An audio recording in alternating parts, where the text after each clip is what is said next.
सर्ववेदांत सिद्धांतम गोचरम तम गोचरम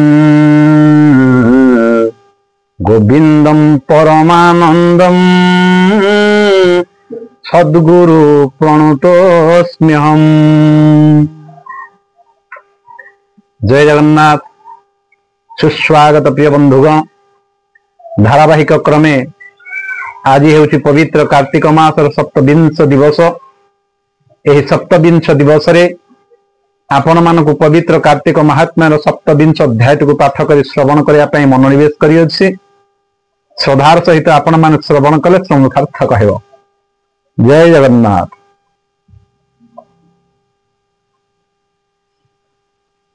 सप्तविंश अध्याय। हे सुत शुण सावधाने तुम्भे रहिल विद्यमाने बट पीपल वृक्ष मूले थांती कार्तिक व्रत फले सेठारे व्रत विधि कले धर्म प्राप्त हेब भले एकथा शुणी तुम्भ तहु मनु संशय दूर हेउ संसारे अछि केते वृक्ष एबेनी किंपा हेले मुख्य एकथा कह मुनि बर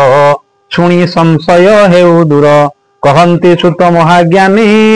शुणिन सौनकादि मुनि सुतवाच हे जे ब्रह्मा विष्णु विरूपाक्ष स्थावर रूपे तीनि वृक्ष पलाश पिपल न्यग्रोध ए तीनि स्थावर प्रसिद्ध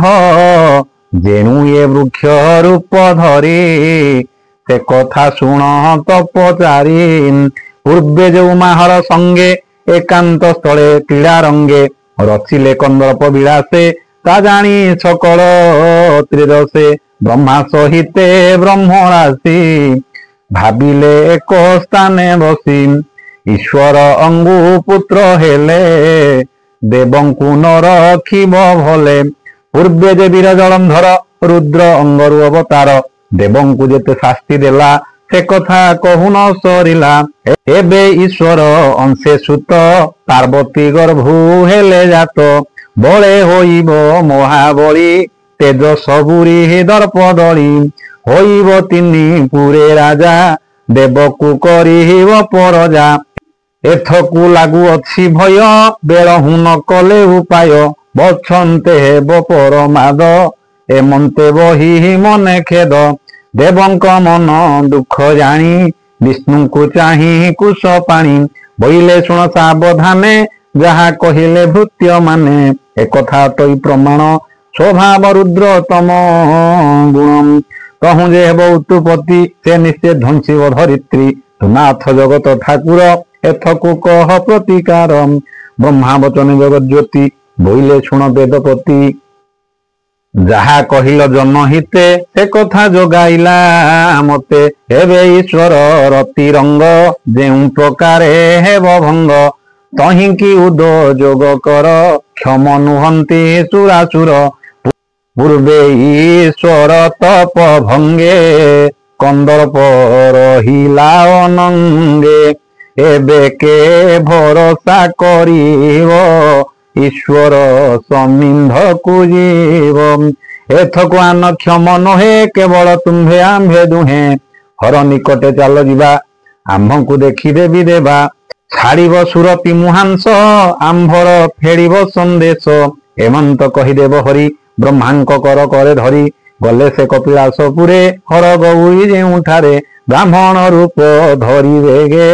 उभा होइले तांको आगे ओंकार कले वेद ध्वनि शुणी शंकर लज्जा घेनी उपेक्षी पार्वती संगते ब्रह्मा निकटे उपगते निज स्वरूपे तिनि मूर्ति लाजे रहिले मथापति ता देखी उमा कले कोप बोइले एत महापाप एड़े अनीति काहा घरे प्रभु हारी जाए एकांतरे अन्य पुरुष आसी मिले एमंत अछि केउ काले निश्चय मते कले हिंसा भांगिले स्वामी स्नेह आशा रति भंगरे जेते व्यथा तुम्भे कि न जान से कथा কীট পতঙ্গ পশু আদি এ চারি খানি জীবে যদি সর্বে জানନ୍ତି অতি সুখ বিচ্ছেদে অছি কেতে দুঃখ তাহা ন জানନ୍ତି বিতপে তুম্ভর জ্ঞান ସେହି রূপে ଏଣୁ ସ୍ଥାବର ରୂପ ହୁଅ କେବେ ହେ ସୁଖ ନ ପାଅ ହେମନ୍ତ ବୋଲି ସାପ ଦେଇ ସେଠାରୁ ଗଲେ ମହାମାଇ ତକ୍ଷଣେ ବ୍ରହ୍ମା ବିଷ୍ଣୁହର ପ୍ରତ୍ୟକ୍ଷ ହୋଇଲେ ସ୍ଥାବର ବ୍ରହ୍ମା ପଳାଶ ରୂପ ଧରି ପିପଳ ବୃକ୍ଷ ହେଲେ ହରି ଶିବ ହୋଇଲେ ବଟ ବୃକ୍ଷ